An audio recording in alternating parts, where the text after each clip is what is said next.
आज विदर्भासह मध्य महाराष्ट्र आणि मराठवाड्यामध्ये तुरळक ठिकाणी सोसाट्याच्या वाऱ्यासह वादळी पावसाची शक्यता आहे। सातारा, सोलापूर, धाराशिव, लातूर, नांदेड, पुणे, सांगली या जिल्ह्यांना येलो अलर्ट जारी करण्यात आलेला आहे। पंढरपूरच्या वारीसाठी प्रवाशांना एसटीकडून सुखकर प्रवास घडणार आहे।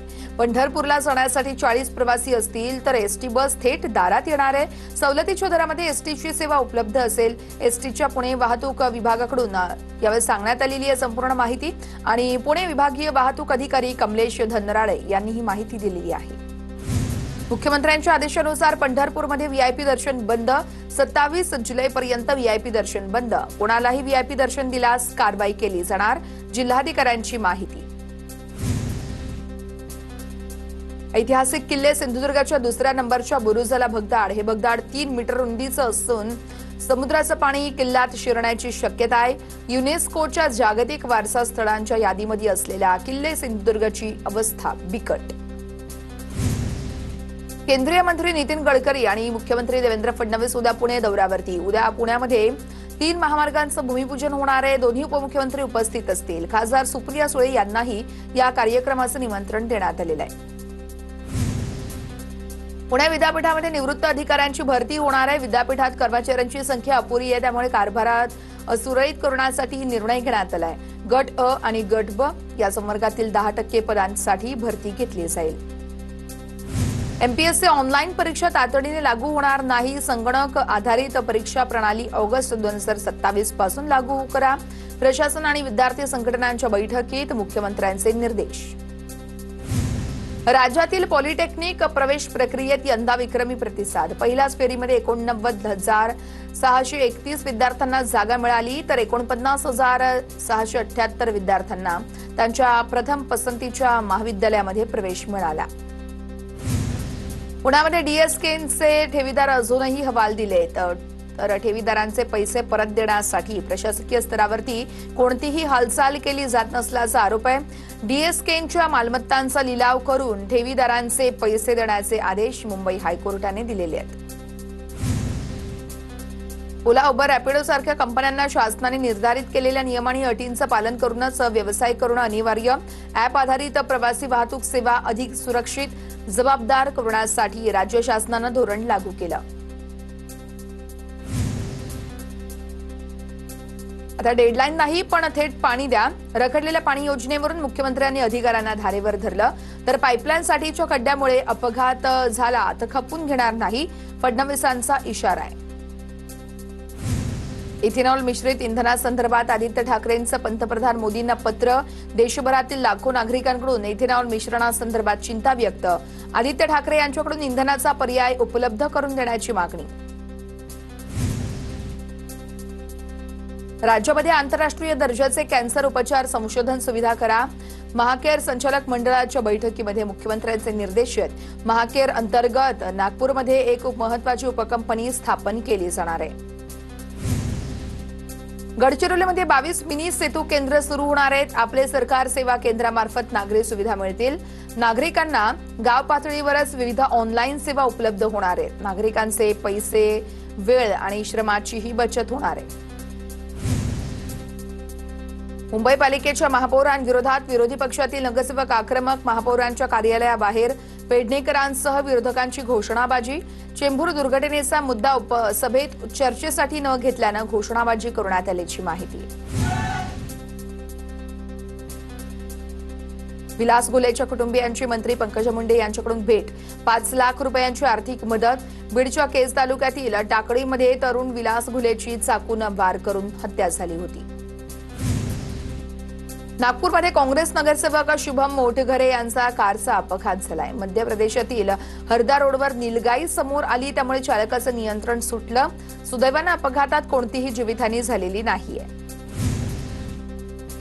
पुण्यातील येरवडा अग्निशमन केंद्र अंधारामध्ये गेलंय। गेल्या 4 दिवसांपासून अग्निशमन केंद्रात वीजच नाहीये। अचानक कुठे आगीच घटना घडली तर पंपात पाणी भरण्यास सुद्धा अडचणी येण्याची शक्यता आहे। वीज पुरवठा बंद असल्यानं यंत्रणा ठप्प झालेल्या आहेत।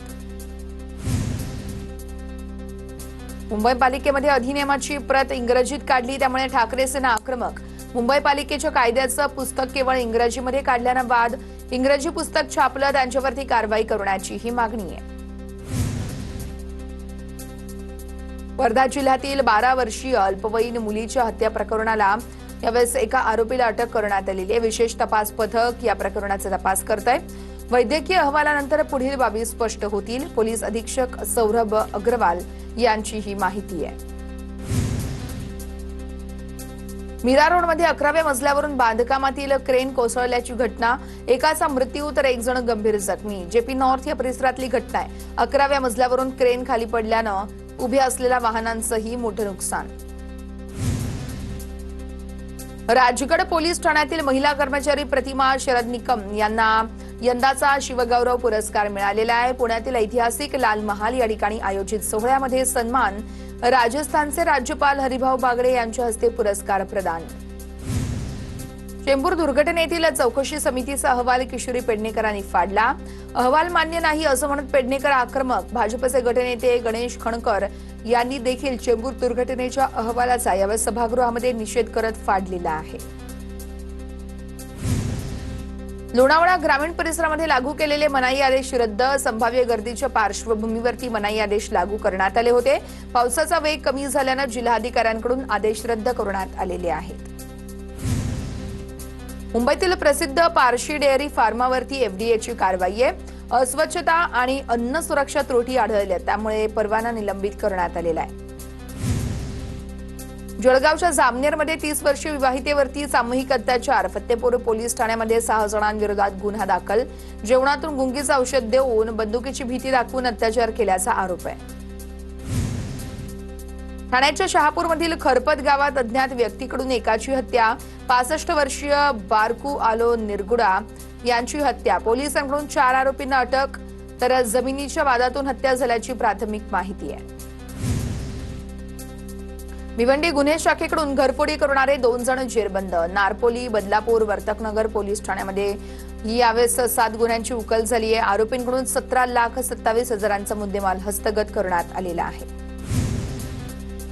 बीडच्या धारूर तालुक्यातील गोपाळपूर या गावामध्ये लग्नाचा आमिष दाखवून तरुणाची हत्या, तरुणाची 2.5 लाखांची फसवणूक करण्यात आली आहे। मायलेकीने मिळून तरुणाला 2.5 लाख रुपयांचा गंडा घातलाय। नोव्हेंबर 2023 मध्ये पीडित तरुणाचा साखरपुडा देखील झाल्याची माहिती मिळालेली आहे। चंद्रपूर जिल्ह्यातील बल्लारपूर शहरात धावत्या बसवरती झाड कोसळलं, 40 प्रवासी थोडक्यात बचावले आहेत। चंद्रपूर तेलंगणा महामार्गावरील वाहतुकीवर काही काळ त्यामुळे परिणाम देखील झाला होता। बीडच्या हारगडवाडी जिल्हा परिषद शाळेसमोर घाणीचे साम्राज्य, शाळेसमोरील घाणीमुळे विद्यार्थ्यांचं आरोग्य धोक्यात आहे। शाळेच्या परिसरातच गुरं बांधली जात आहेत।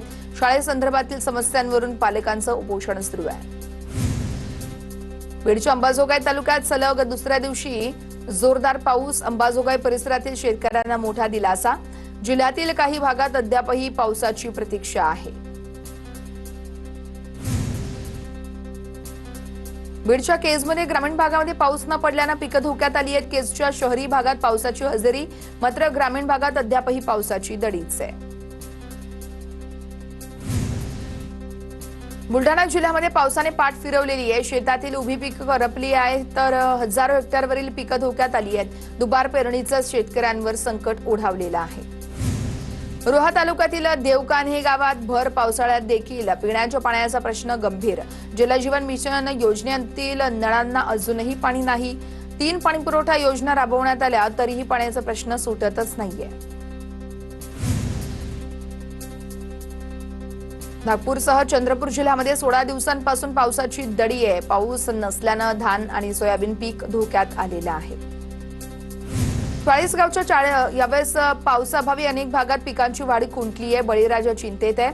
अनेक ठिकाणी पिकं पिवळी पडू लागली आहेत। वेळेमध्ये दमदार पाऊस न झाल्यास खरीप हंगामावर मोठे संकट ओढावण्याची शक्यता आहे।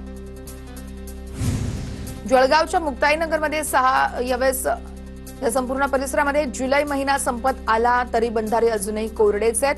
बंधारे कोरडे पडल्यानं सिंचनाचा प्रश्न बिकट होण्याची शक्यता आहे। पावसाने पाठ फिरवल्यानं शेतकऱ्यांवर दुबार पेरणीचं संकट घोंगावतंय। रत्नागिरीच्या पालगड दंडवाडीमध्ये भर दिवसा बिबट्याचं दर्शन झालेलं आहे। नागरिकांमध्ये त्यामुळे भीतीचं वातावरण देखील निर्माण झालं होतं। वनविभागानं सतर्कतेचं आवाहन केलेलं आहे। नागपूरच्या गणेशपेठ परिसरातील आनंदम सिटीमध्ये बांधकाम सुरू असलेल्या एका 30 मजली इमारतीच्या पार्किंग परिसरात आग लागली। आगीमध्ये पार्किंगमध्ये ठेवलेलं सगळं बांधकाम साहित्य जळून खाक झालेलं आहे। हिंगोली जिल्हा परिषदेसमोर ठाकरेंच्या शिवसेनेचं घंटानाद आंदोलन। औंढा नागनाथमधील पंचायत समितीमध्ये गैरव्यवहार, भ्रष्ट गटविकास अधिकाऱ्यावर गुन्हा दाखल करावी अशी आंदोलकांची मागणी आहे। अजितदादा पवार पर्यटन उद्यान बारामती आणि देवगिरी ते देवराई या नामफलकाचं उपमुख्यमंत्री सुनील पवार यांच्या हस्ते अनावरण, तर सयाजी शिंदे यांची देखील या ठिकाणी होती उपस्थिती। सातारा जिल्हा पुन्हा पूर्वीसारखा राष्ट्रवादीचा बालेकिल्ला करणार, कार्यकर्त्यांना अजितदादांची उणीव जाणवतीये। राष्ट्रवादीचे राज्यसभा खासदार नितीन काका पाटील यांच्याकडून भावना व्यक्त। मुंबईतील आझाद मैदानावरती कॉक्रोच जनता पार्टीच्या समर्थनार्थ आंदोलन करण्यात आलं। मंत्री गिरीश महाजन यांच्याकडून आंदोलकांची भेट घेत चर्चा, महाजनांच्या आश्वासनानंतर विद्यार्थ्यांचं आंदोलन स्थगित। पंढरपूरच्या विठ्ठल मंदिरामध्ये व्हीआयपी दर्शन बंद करण्याचा निर्णय, मुख्यमंत्र्यांच्या आदेशानुसार निर्णय घेतल्याची एस कार्तिकेयन यांची माहिती आहे। 27 जुलैपर्यंत पंढरपूरमध्ये व्हीआयपी दर्शन बंद राहणार आहे। मराठवाड्यातील पालखी सोहळा, गहिनीनाथ गडाच्या पालखीला अद्याप पक्का रस्ताच नाहीये। बालाघाटाच्या डोंगर रांगेतून वारकरी शोधत आहेत वाट। नाशिकमध्ये 14,65,000 विदेशी मद्यसाठा जप्त, गुजरातच्या दोघांना अटक करत राज्य उत्पादन शुल्क विभागाची कारवाई। गुप्त माहितीच्या आधारे कारवाई करण्यात आलेली आहे।